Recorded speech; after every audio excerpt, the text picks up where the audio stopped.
नमस्कार, दृष्टि आईएएस के इन न्यूज़ प्रोग्राम में आपका स्वागत है। आज हम लोग वायु प्रदूषण से जुड़ी एक बहुत ही महत्वपूर्ण खबर पर बात करेंगे। दरअसल विश्व स्वास्थ्य संगठन जो कि WHO है, उसने एक नया मानक जारी किया है। किसके कॉन्टेक्स्ट में? तो वायु प्रदूषण के कॉन्टेक्स्ट में। उन मानकों में क्या कुछ चर्चा की गई है, इस संदर्भ में बात करेंगे। साथ ही ये भी समझेंगे कि भारत में वायु प्रदूषण को लेकर के क्या कुछ गतिविधियां हैं। इस पूरे मामले पर आज हम डिस्कशन करेंगे। तो आइए सबसे पहले हम देख लेते हैं आज की चर्चा के क्या कुछ डायमेंशंस हैं। डायमेंशंस में सबसे पहले हर दिन की तरह हम लोग बात करेंगे खबर की, आखिर हमने खबर पिक क्यों की है। इसके बाद हम समझेंगे AQG के संदर्भ में जो भी अहम बातें हैं उस पर हम चर्चा करेंगे। AQG का मतलब क्या हुआ? एयर क्वालिटी गाइडलाइंस, है ना। इसे मैं लिख देता हूं, एयर क्वालिटी गाइडलाइंस। ये गाइडलाइंस किसने जारी किए हैं? ये गाइडलाइंस जारी किए हैं WHO यानी कि विश्व स्वास्थ्य संगठन ने। ठीक है, आगे हम बात करेंगे वायु प्रदूषण और मानव स्वास्थ्य के कॉन्टेक्स्ट में क्या कुछ गतिविधियां हैं, क्या कुछ स्थितियां हैं, इस पर हम बात करेंगे। इसके बाद वायु प्रदूषण और भारत के विशेष संदर्भ में हम चर्चा करेंगे। क्या कुछ आगे की राह हो सकती है वायु प्रदूषण को कम करने के लिए, इससे निपटने के लिए क्या कुछ हमें कदम अपनाने चाहिए, उपाय अपनाने चाहिए, इस पर हम चर्चा करेंगे। और सबसे अंत में रहेगा आज की चर्चा के आधार पर जो सवाल बन सकता है वो। तो बात करते हैं आखिर खबर है क्या। खबर के तौर पर देखें तो जैसा कि मैंने शुरू में भी बताया कि WHO ने, विश्व स्वास्थ्य संगठन ने नए गाइडलाइंस जारी किए हैं। किसके कॉन्टेक्स्ट में? तो एयर क्वालिटी, वायु गुणवत्ता के कॉन्टेक्स्ट में नए गाइडलाइंस जारी किए हैं। और इन गाइडलाइंस को फुलफिल करने के लिए जो भी देश हैं उनसे एक आग्रह किया गया है कि आप इन नए गाइडलाइंस को फुलफिल करें। इससे पहले जो गाइडलाइंस इसने जारी किए थे WHO ने, वे वर्ष 2005 में जारी किए थे। ठीक है ना। तो इस आधार पर समझे कि एक लंबा अंतराल बीत चुका है और हाल में जो ये गाइडलाइंस जारी किए गए हैं उनमें विभिन्न जो वायु प्रदूषक एलिमेंट होते हैं, उन एलिमेंट्स के कॉन्टेक्स्ट में क्या उनकी सांद्रता होनी चाहिए वायु में, और किस सांद्रता पर वे जो पोल्यूटेंट्स हैं वो प्रदूषणकारी प्रभाव शुरू कर देते हैं, उसके बारे में इसमें जानकारी दी गई है। तो आइए इस पूरी खबर पर हम आगे बात करते हैं। लेकिन बात करने से पहले, चूंकि आज की पूरी चर्चा वायु प्रदूषण से जुड़ी हुई है, तो मैं चाहूँगा कि आपको एक बार वायु प्रदूषण के संदर्भ में स्पष्ट तरीके से जानकारी दे दूं कि आखिर वायु प्रदूषण का मतलब क्या होता है ना। तो वायु प्रदूषण,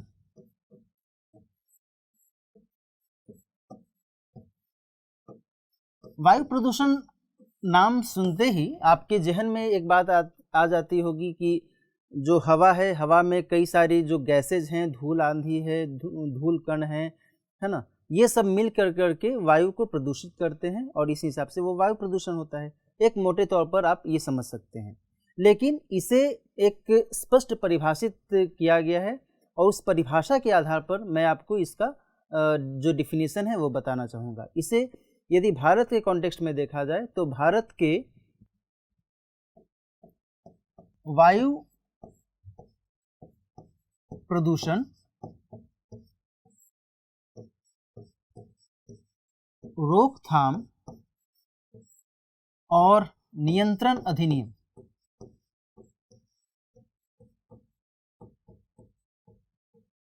नियंत्रण अधिनियम 1981,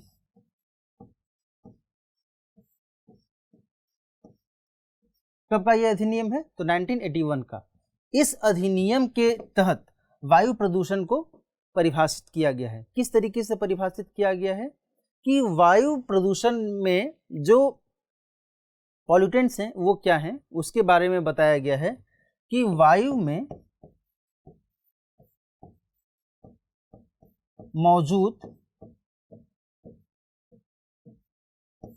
क्या ठोस, द्रव या गैसीय पदार्थ,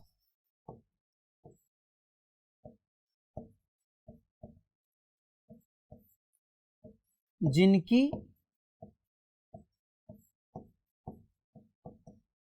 सांद्रता इस सीमा तक हो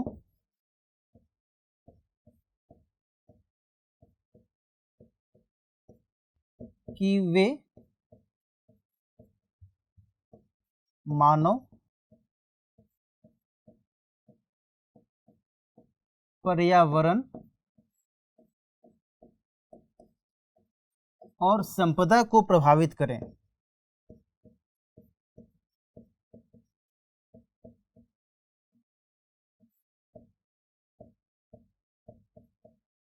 बात समझ में आ रही है? ये एक लंबा सा डिफिनेशन है ना? ये डिफिनेशन है वायु में मौजूद ठोस, द्रव, गैस की मात्रा, है ना, जिनकी सांद्रता, जिनका कॉन्सेंट्रेशन इस सीमा तक हो कि वो मानव को प्रभावित करे, पर्यावरण को प्रभावित करे, या फिर जो संपदा है उसे प्रभावित करे, जो प्रॉपर्टी है उसे प्रभावित करे। तो यह जो कंडीशन है, यह कंडीशन क्या कहलाएगा? वायु प्रदूषण यानी एयर पॉल्यूशन कहलाएगा। यह जो डिफिनीशन है, यह जो परिभाषा है, यह किस में दिया गया है? यह परिभाषा दी गई है वायु प्रदूषण रोकथाम और नियंत्रण अधिनियम 1981 में। ठीक है ना? तो अब आप समझ सकते हैं कि एयर पोल्यूशन को यदि डिफाइन करने की बात हो तो हम इस हिसाब से हम उसे अच्छे से डिफाइन कर सकते हैं। वायु क्या है? वायु के बारे में आप क्या समझते हैं? वायु गैस है या द्रव है या फिर क्या है? इसके बारे में आपको मैं क्लियर कर दूं कि वायु एक क्या है? गैसों का मिश्रण है ना? अ मिक्सचर ऑफ गैसेज है। न ही ये तत्व है, न ही ये यौगिक है, बल्कि एक मिश्रण है। और इस मिश्रण में क्या है? ठोस, द्रव और गैसीय पदार्थ की यदि सांद्रता इस सीमा तक हो जाती है कि वह जो है किसे प्रभावित कर सकता है? मानव को प्रभावित कर सकता है, मानव जीवन को प्रभावित कर सकता है, या फिर पर्यावरण को प्रभावित कर सकता है, या फिर जो संपदा है उसे प्रभावित कर सकता है। तो यह जो स्थिति है, इस स्थिति को हम क्या कहते हैं?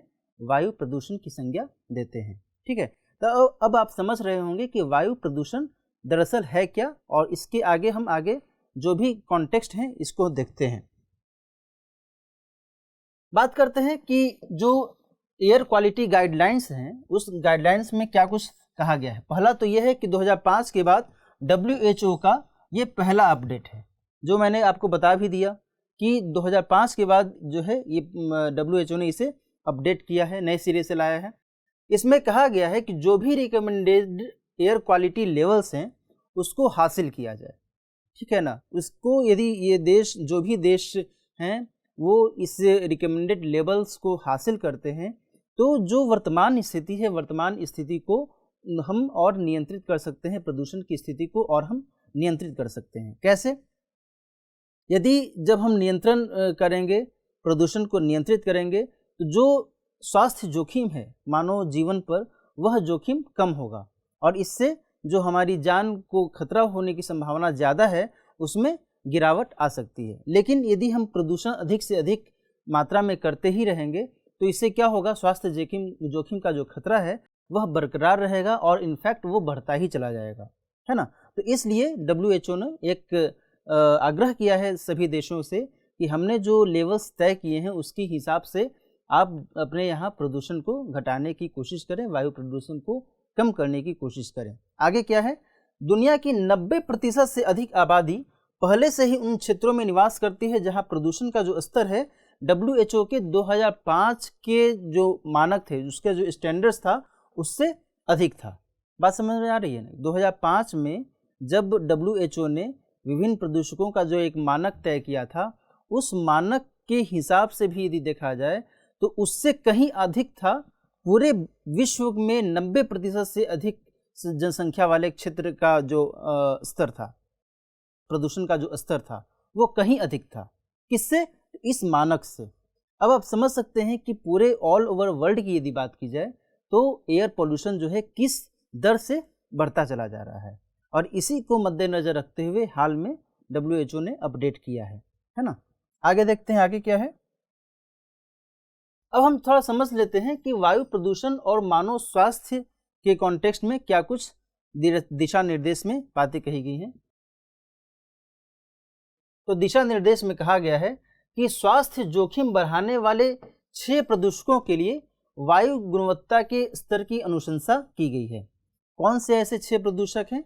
इसमें PM10 और PM2.5 एक साथ आ गए हैं, O3 यानी ozone, nitrogen oxide, sulphur dioxide और कार्बन मोनोऑक्साइड, इन 6 की चर्चा की गई है ना। ये 6 पोल्यूटेंट्स की चर्चा की गई है इसमें गाइडलाइंस में, जिसमें PM10 और PM2.5 एक ही साथ हैं, चूंकि ये पार्टिकुलेट मैटर हैं तो इन्हें एक ही साथ रखा गया है।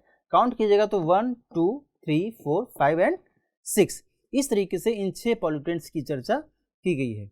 मैं आपको यहीं पर यह भी बता देना चाहता हूं कि भारत की यदि बात की जाए तो भारत में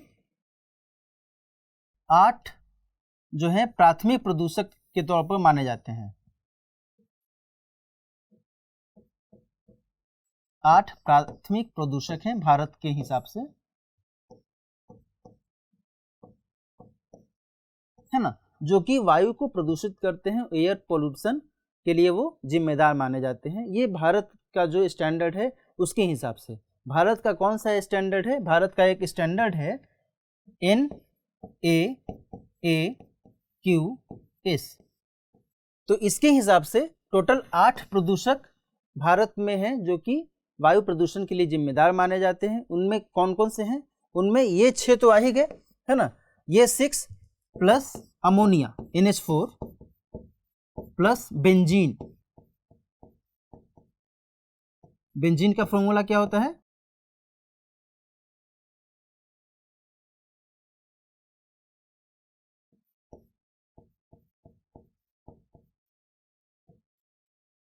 बेंजीन C6H6, है ना।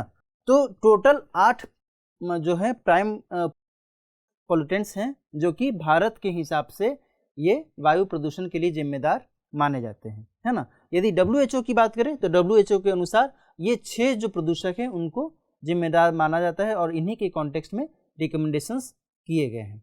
क्लियर? आगे बात करते हैं। अब हम समझते हैं कि वायु प्रदूषण और मानव स्वास्थ्य के कॉन्टेक्स्ट में मानव स्वास्थ्य के लिए सबसे बड़े पर्यावरणीय खतरों में से एक है। कौन? तो वायु प्रदूषण, है ना। इस कारण से यह जो चिंता है कहीं अधिक है। दरअसल है क्या कि हम सभी लोग सांस लेते हैं, जिंदा रहने के लिए सांस लेना जरूरी है ना। लेकिन होता क्या है कि जब हम सांस लेते हैं तो हमारे साथ में क्या बहुत सारे ऐसे पॉल्यूटेंट्स हमारे शरीर के अंदर चले जाते हैं जो हमारे शरीर के लिए घातक हो सकते हैं, नुकसानदेह हो सकते हैं। इनमें भी पार्टिकुलेट मैटर्स जो हैं, जो PM2.5 और PM10 की जो मैं बात करता हूँ, ये जो कारक हैं ये हमारे शरीर के लिए बहुत अधिक नुकसानदेह हैं। ये हमारे लिए न केवल श्वास के हिसाब से श्वास नली को नुकसान पहुँचाते हैं, बल्कि हमारे फेफड़ों को नुकसान पहुँचाते हैं, हमारे हृदय को नुकसान पहुँचाते हैं। इस लिहाज से जो हैं ये कारक बहुत ही महत्वपूर्ण नुकसानदेह कारक के तौर पर जाने जाते हैं, है ना। तो ये जो मुद्दा है ये बहुत ही यहाँ पर टिपिकल हो जाता है। यहाँ पर लिखा हुआ भी है कि श्वसन संबंधी बीमारियां, इस्केमिक हृदय रोग, स्ट्रोक यानी कि जो भी एक हृदयाघात जो आप कहते हैं स्ट्रोक, डायबिटीज और न्यूरो डिजेनरेटिव कंडीशंस के लिए भी ये जो कारक है बहुत ही महत्वपूर्ण हो जाता है।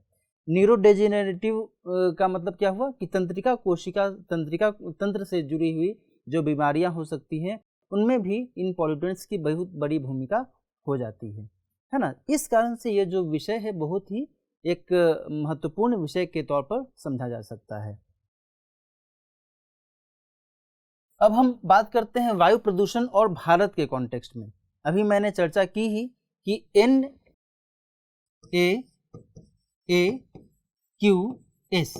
इसके तहत टोटल कितने प्राइम पॉल्यूटेंट्स हैं?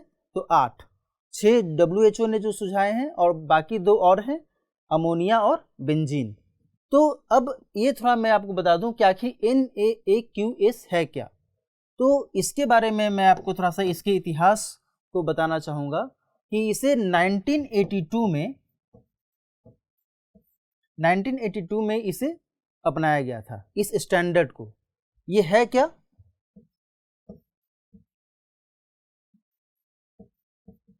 National ambient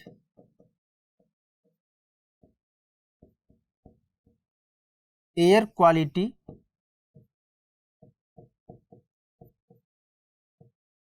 standards.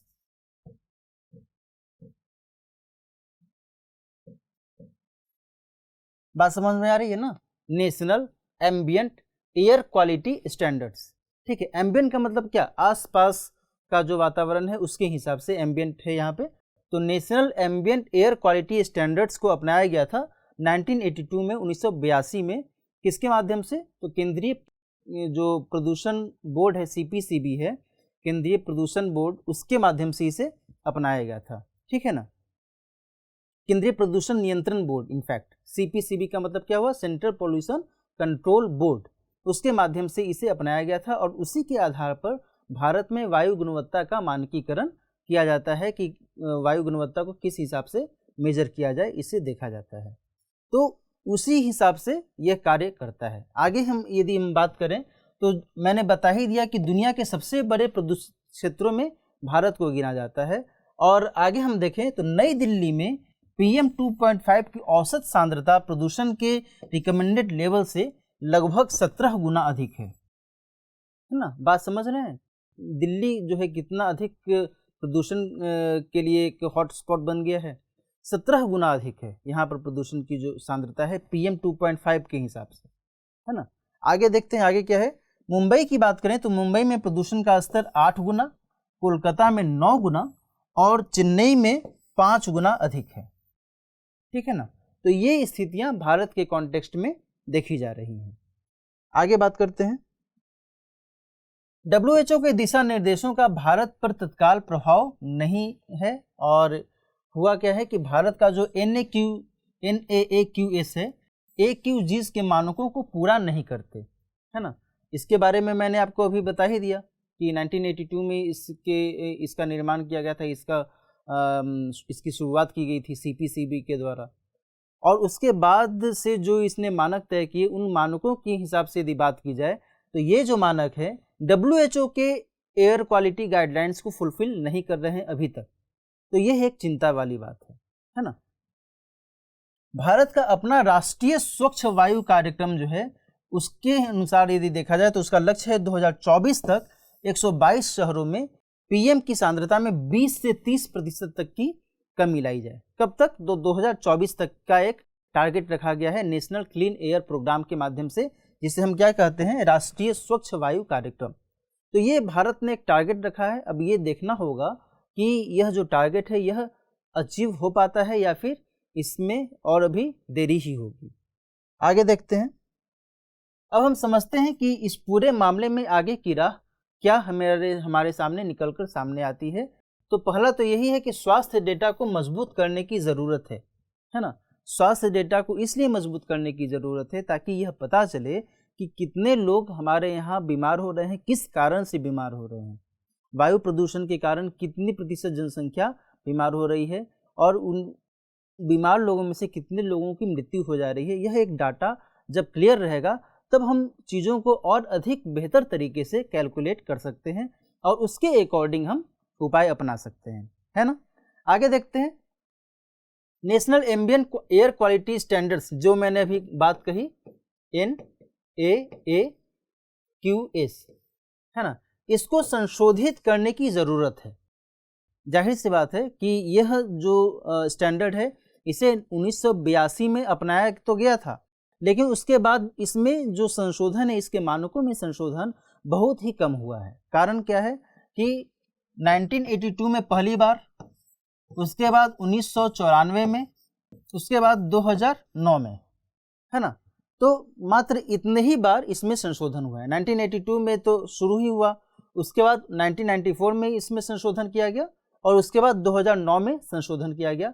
अब 2009 के बाद ये कौन सा साल चल रहा है, 2021 चल रहा है। तो लगभग 12 साल पूरे हो गए हैं, लेकिन अब इसमें अपडेट नहीं हुआ है। जिस तरीके से WHO ने अपने लेवल्स में, अपने प्रदूषकों के लेवल में अपडेट किया है, उसी तरीके से भारत को भी चाहिए कि भारत भी अपने स्टैंडर्ड्स में अपडेट करे। अपडेट करने के लिए क्या करना होगा, तो जो भी अभी वर्तमान में प्रदूषण का स्तर है और जो 8 मानक हैं प्रदूषण के, जो प्राइम पॉल्यूटेंट्स हैं उनकी सांद्रता को मेज़र करना होगा कि जिस आधार पर उनकी सांद्रता तय होती है उसमें कितनी हम कमी बेशी करें, उसके आधार पर हम क्या अपडेट कर सकते हैं। आगे इसमें क्या कहा गया है, 2005 के मानकों को हासिल करने से, यदि भारत जो है 2005 के मानक को हासिल करता है, क्योंकि अभी तक तो उसको फुलफिल कर नहीं रहा है, तो इसमें यही कहा जा रहा है कि यदि भारत 2005 का जो एयर क्वालिटी गाइडलाइन है WHO का, उसे यदि फुलफिल करता है तो इससे 48% मौतों को बचाया जा सकता है और साथ ही नए वायु गुणवत्ता मानकों को हासिल कर लेने से PM 2.5 की वजह से होने वाली जो 80% मौत है उससे हम निजात पा सकते हैं, उसको हम नियंत्रित कर सकते हैं, है ना। तो ये सब बातें कही गई हैं जो एयर क्वालिटी गाइडलाइंस WHO ने जारी की हैं उसके कॉन्टेक्स्ट में, और क्या कुछ आगे की राह होनी चाहिए उसके कॉन्टेक्स्ट में मैंने आपको एक एक कर बताया ही, है ना।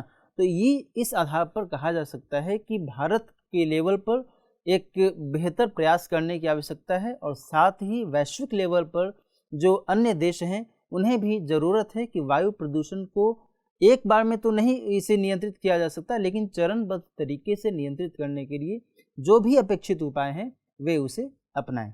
ठीक है, अब हम बात करते हैं इस पूरी चर्चा के आधार पर जो सवाल बन सकता है, सवाल को देख लेते हैं। सवाल है, WHO द्वारा हाल ही में जारी वैश्विक वायु गुणवत्ता दिशा निर्देशों में निहित अहम बातों का वर्णन कीजिए। भारत में वायु प्रदूषण के खतरों को उजागर करते हुए इससे निपटने की दिशा में किए जाने वाले जो प्रयास हैं उनको स्पष्ट कीजिए, है ना। प्रश्न बहुत ही आसान है, एक एक करके प्रश्न को समझना है। पहले तो आपको बताना है कि WHO ने क्या कुछ दिशा निर्देश जारी किए हैं और उसका क्या टारगेट है, उसका क्या लक्ष्य है। उसके बाद आपको ये बताना होगा कि भारत की क्या स्थिति है वायु प्रदूषण के मामले में, ये समझाते हुए और एक बेहतर उत्तर लिखने की कोशिश करनी होगी। तो आज की चर्चा में इतना ही, मिलते हैं नेक्स्ट सेशन में किसी और महत्वपूर्ण खबर के साथ। तब तक अपना ख्याल रखिए, नमस्कार।